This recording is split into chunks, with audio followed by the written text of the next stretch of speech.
এখন কিন্তু প্রায় সব এলাকাতেই মোটামুটি বৃষ্টি হয় বা বৃষ্টি পড়ছে, বৃষ্টির সময়। তো এইরকম সময়ে কিন্তু মোটামুটি সবাই বাসায় থাকে। তার মধ্যে বাসায় থাকলে দেখবেন একটু পরপর হচ্ছে ক্ষুধা লাগে। তো তার জন্য হচ্ছে আজকে হচ্ছে আমি আপনাদের সাথে একটা ঝটপট একটা রেসিপি শেয়ার করব, যেটা বৃষ্টির দিনের জন্য একদম পারফেক্ট একটা রেসিপি। মানে খুবই চটপটা, খুবই মশলাদার, খুবই মানে ঝটপট জিনিসটা হয়ে যায়।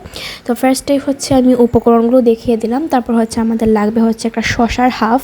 তো আমি শসাটাকে কুচি করে কেটে নিয়েছি। এবার কাঁচামরিচটাকেও হচ্ছে একদম কুচি কুচি করে কেটে নিচ্ছি।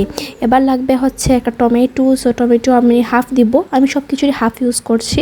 তো টমেটোটাকেও হচ্ছে আমি হচ্ছে কিউব কিউব করে কেটে নিব। তারপর এখানে নিয়েছি হচ্ছে একদম ফ্রেশ ধনিয়া পাতা। তো এবার হচ্ছে যে উপাদানগুলোকে হচ্ছে আমি কেটে রেখেছি, এগুলো হচ্ছে সুন্দরভাবে একটা প্লেটের মধ্যে দিয়ে দিচ্ছি।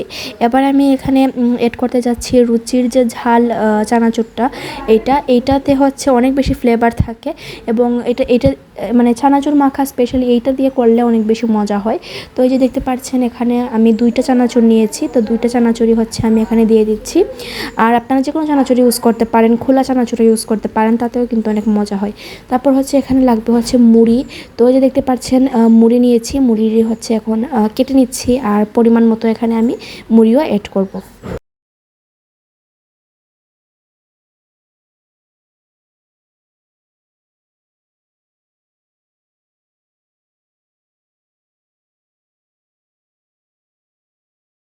এই সব উপকরণের মাঝে এখন আমি অ্যাড করব হচ্ছে সেদ্ধ ছোলা। তো আজকে কথা বলতে কী জানি হচ্ছে আমার। যাই হোক, সেদ্ধ ছোলা অ্যাড করার পর এখানে দিয়ে দিচ্ছি কুচি করে রাখা লেবু। তারপর একটা জিনিস মিসিং ছিল, সেটা হচ্ছে গাজর কুচি। তো গাজর কুচি হচ্ছে আমি এইভাবে ছোটো ছোটো কুচি করে নিচ্ছি। এবার হচ্ছে এই মিশ্রণটাতে গাজরটাও দিয়ে দিব। আচ্ছা বলেন তো, আরেকটা জিনিস কি মিসিং আছে, সেটা হচ্ছে পেঁয়াজ দিতে হচ্ছে ভুলেই গিয়েছিলাম। তাই পেঁয়াজ দেওয়ার আগে হচ্ছে জিনিসটা খুব সুন্দরভাবে আমি মাখিয়ে নিয়েছি, পরে কিন্তু আমি আবার পেঁয়াজটা অ্যাড করেছি।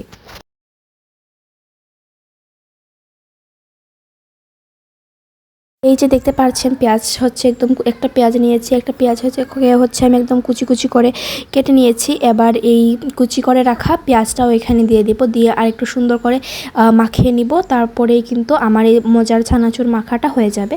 তো বৃষ্টির দিনে হচ্ছে আপনারা এটা ট্রাই করবেন অবশ্যই এবং আমাকে থ্যাঙ্কস জানাতে ভুলবেন না। তাহলে আজকে বিদায় নিচ্ছি। আল্লাহ হাফেজ সবাইকে। আসসালামু আলাইকুম।